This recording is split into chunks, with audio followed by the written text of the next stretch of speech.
মানুষের ব্যক্তিত্ব বোঝা একটি জটিল এবং বহুমাত্রিক প্রক্রিয়া, যা মনোবিজ্ঞান, সমাজবিজ্ঞান, নৃবিজ্ঞান এবং এমনকি দর্শনের মতো বিভিন্ন শাস্ত্রের সংযোগস্থলে অবস্থিত। ব্যক্তিত্ব হলো কোনো ব্যক্তির চিন্তা, অনুভূতি, আচরণ, মূল্যবোধ এবং অভিজ্ঞতার সমন্বয়ে গঠিত একটি অনন্য প্যাটার্ন, যা তাকে অন্যদের থেকে আলাদা করে। এই ব্যক্তিত্ব বুঝতে হলে আমাদেরকে বিভিন্ন তাত্ত্বিক মডেল, পর্যবেক্ষণের কৌশল এবং প্রায়োগিক পদ্ধতির সাহায্য নিতে হয়। কিভাবে 10 মিনিটে ব্যক্তিত্ব বুঝবেন তা জানতে ভিডিওটি না টেনে শেষ পর্যন্ত দেখুন। ভিডিওটি ভালো লাগলে লাইক, কমেন্ট করতে ভুলবেন না এবং অবশ্যই শেয়ার করবেন যাতে আপনার অন্য বন্ধুরা দেখতে পারে। যারা এখনও চ্যানেলটি সাবস্ক্রাইব করেন নাই অবশ্যই সাবস্ক্রাইব করবেন এবং পাশে থাকা বেল বাটনটি অন করে দিবেন। ব্যক্তিত্বের সংজ্ঞা ও উপাদানসমূহ। ব্যক্তিত্বকে সাধারণত স্থায়ী মানসিক বৈশিষ্ট্যের সমষ্টি হিসেবে সংজ্ঞায়িত করা হয়, যা একজন ব্যক্তির আচরণ, চিন্তাভাবনা এবং আবেগকে প্রভাবিত করে। মূল্যবোধ ও বিশ্বাস ব্যক্তির নৈতিক দৃষ্টিভঙ্গি, ধর্মীয় বা আদর্শিক অবস্থান। আবেগীয় প্রবণতা যেমন উদ্বেগ, আত্মবিশ্বাস বা মানসিক স্থিতিস্থাপকতা।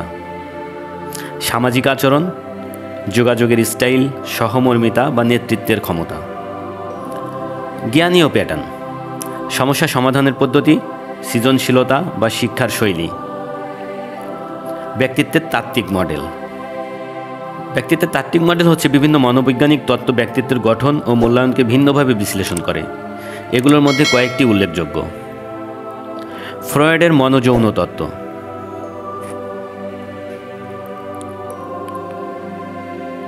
সিগমুন্ড ফ্রয়েডের মতে ব্যক্তিত্ব গঠিত হয় অচেতন মনের দ্বন্দ্বের মাধ্যমে, বিশেষত শৈশবে। তিনি ব্যক্তিত্বকে 3 ভাগে বিভক্ত করেন। ইড, যথা মৌলিক প্রবৃত্তি ও চাহিদা যেমন ক্ষুধা ও যৌনতা। ইগো, বাস্তবতার সাথে সমন্বয়কারী। সুপার ইগো, যেটা নৈতিকতা ও আদর্শের প্রতিনিধি। এই তত্ত্ব অনুযায়ী ব্যক্তিত্ব বোঝার জন্য ব্যক্তির শৈশবের অভিজ্ঞতা, স্বপ্ন বা ফ্রয়েডীয় স্লিপ বিশ্লেষণ প্রয়োজন। Big 5 personality traits. আধুনিক মনোবিজ্ঞানে সর্বাধিক গ্রহণযোগ্য মডেল হল বিগ 5, যা ব্যক্তিত্বকে 5টি বিস্তৃত বৈশিষ্ট্যে বিভক্ত করে।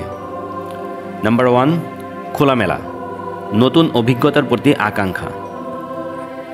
নাম্বার 2, সচেতনতা, লক্ষ্য নির্ভরতা ও শৃঙ্খলা।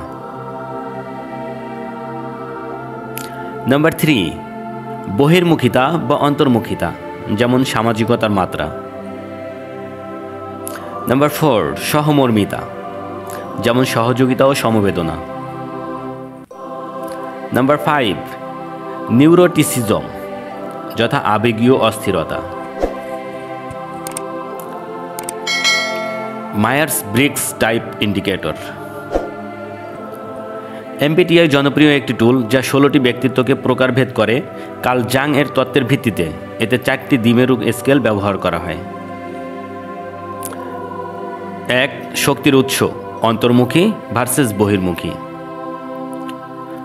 2, তথ্য প্রক্রিয়াকরণ, যেমন সংবেদনশীল ভার্সেস অন্তর্দৃষ্টি সম্পন্ন। 3, সিদ্ধান্ত গ্রহণ, যেমন চিন্তাশীল ভার্সেস অনুভূতিপ্রবণ। জীবনযাপনের পদ্ধতি, পরিকল্পনাকারী ভার্সেস অনুভবকারী। ব্যক্তিত্ব গঠনে প্রভাবক ফ্যাক্টর।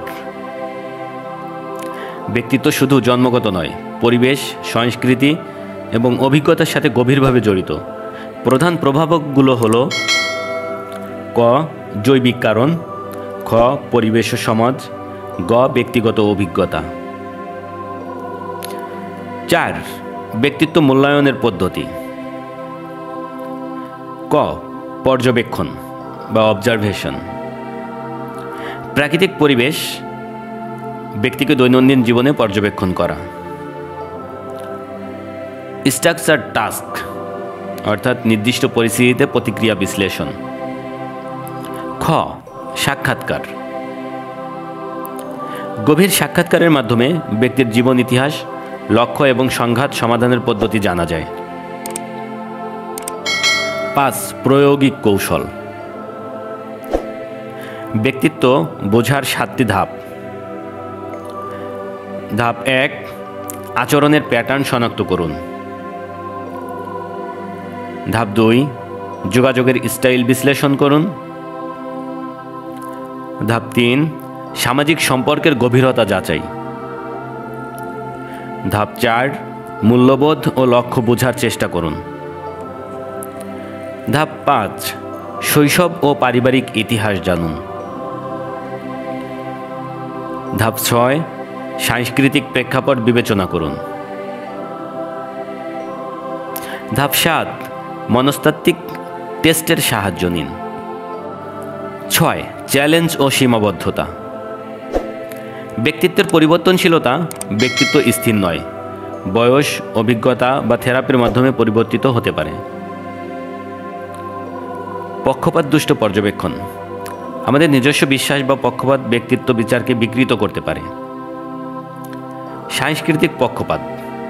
পশ্চিমা তত্ত্বগুলো অন্য সংস্কৃতিতে পুরোপুরি প্রযোজ্য নাও হতে পারে। নাম্বার 7, নৈতিক বিবেচনা। ব্যক্তিত্ব বিশ্লেষণের সময় গোপনীয়তা, সম্মতি এবং শ্রদ্ধার প্রতি সংবেদনশীল হতে হবে। কখনোই স্টেরিওটাইপ বা লেবেল আটকানো উচিত নয়। নাম্বার 8, উপসংহার।